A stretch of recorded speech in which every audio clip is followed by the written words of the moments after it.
Have you ever went on TikTok and IG and looking at somebody driving a nice car, or maybe they're on a nice vacay and they just seem like they're successful? But have you ever felt a little disgruntled? Because you may be thinking, man, why not me? Am I not doing the right things? I'm following God. I'm going to church. Well, I'm going to give you this one scripture that's going to help you avoid the longest way to success. But before we get down to this conversation, hit the like and subscribe. Hit the like and subscribe button. And let's just get to it. Monopoly is not a game for the weak. Anybody who's played Monopoly, especially with me, you have to have your wits about you. You have to be locked in. You have to be focused.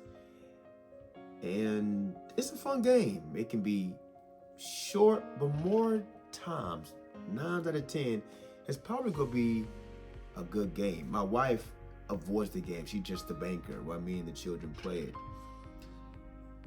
But there's one tip of Monopoly that specifically I want you to pay attention to. It says that to avoid long games, avoid using house rules. You know those rules where you may have a side deal. Hey, if I land on here, I don't pay rent. And if you land on mine, you don't pay rent. Or you may be negotiating, trying to maneuver your way to get somebody's property because they about to go bankrupt. Well, let me give you this one scripture that maybe you can bring some light to your situation, because you may be thinking, how does that relate to real life? Let's go to Matthew chapter 6, verse 33, and this is going to be the Amplified version, okay? But first, most importantly, seek, in parentheses, aim at, strive after, close parentheses, his kingdom and his righteousness, brackets, his way of doing and being right, attitude and character of God, close bracket. And all these things will be given to you. Also, I want you to look at 2 words specifically, kingdom and righteousness. And let's talk about kingdom right now. Now, kingdom, if you look at the word broken up, it has king and dumb, okay? King is a ruler and dumb means domain. So when you're seeking God's kingdom, because the Bible never talks about religion, like you got to be Catholic, Baptist, it always talks about kingdom. So we should be seeking his kingdom, okay? Things from his domain.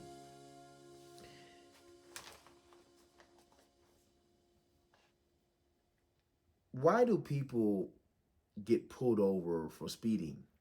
Why do people go to jail for maybe public intoxication? One word, they're breaking the law.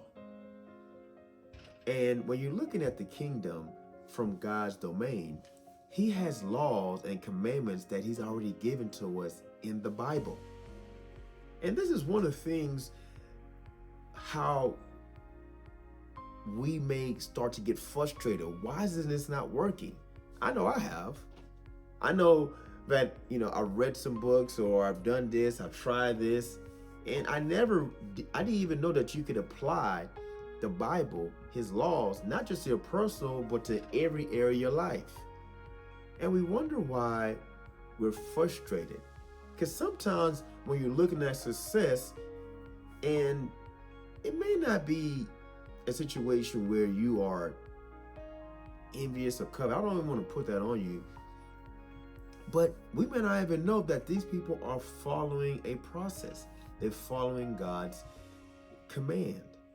And in that, when you are following God's laws and commandments from the Bible, from his word, there's no way that you cannot be successful. How do we know that? Because in the Bible, he says whatever comes out of his mouth shall not go void. Or how about this? His word giveth light, and the light giveth understanding. The Bible lets us know that God is a God of order. He's not going to be thinking, oh, what if this happens? Let me do this. No, he's a God of order, and he's already established the laws and commandments that we should be going by.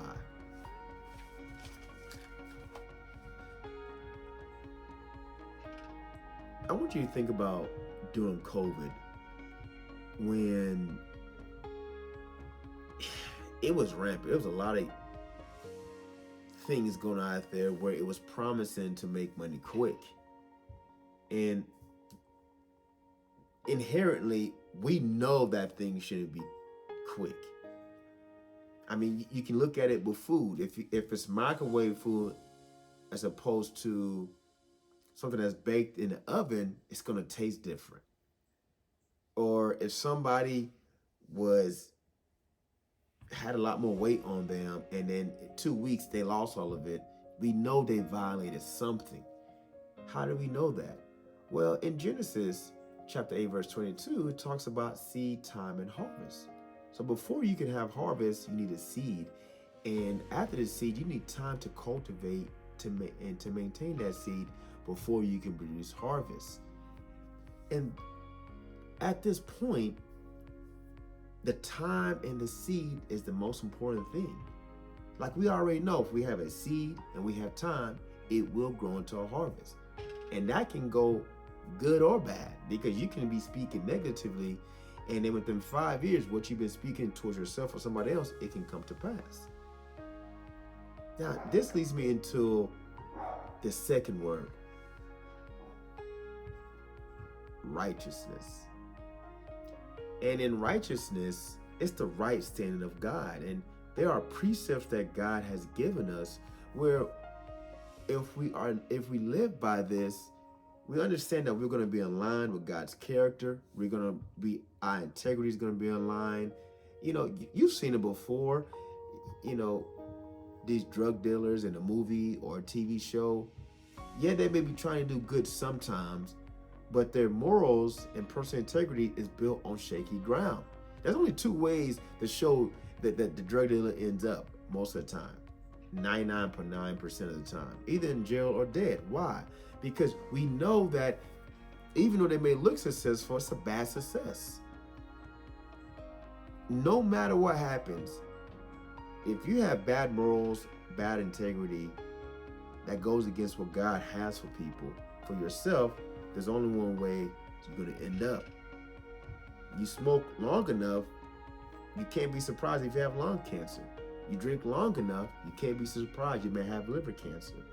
Or if you go out and have 5 or 6 bottles of alcohol, no matter how much you think you can drink, you know you're going to be drunk. Precepts, commandments, and laws.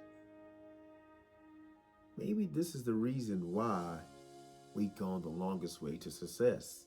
We've been using house rules. Rules that we've made up, that we thought were correct, that we've exalted above the truth of God. Maybe the reason why you haven't experienced the success you've been chasing for is because you've been using illegal things that don't produce fruit. Think about it. When you are trying to be really successful, you know it takes time. But also, our job is never to chase success. And when I read that verse, Matthew 6, verse 33, seek his kingdom and his righteousness, it went over my head the first time. I remember listening to Miles Monroe, and he was talking about the 10 personal traits of successful people, and he was talking about the laws of the kingdom. We were never meant to chase success. We were always meant to attract it. Like you don't have to go looking for success. If you're following God's laws, his commandments, his precepts, if your heart is teachable, there's no way you can be a failure. We know that if we follow this, because God is the creator of all, he's the truth of all, if we follow this, then we will be successful. And success doesn't always have to mean monetarily. You can be a successful father, mother. You can be successful in your health, not just wealth. You can be successful in your personal integrity, your moral character, your reputation. When people see you, you don't have to say you follow God. They can see it on how you act and the way you do things. Maybe it's time to stop going by house rules so the game is lasting longer for us. Maybe it's time to actually start understanding and applying God's laws, precepts, and commandments to our everyday living. It should become a lifestyle. It shouldn't be that we're trying to live God's lifestyle only in church for 2 hours, and then after that, we're going only by secular rules. God's law has stand the test of time. And in that time, we understand that if we follow his law, if we follow his commandments, we accept his precepts as the rule of our hearts, success is a byproduct. We won't be thinking we're going the long way.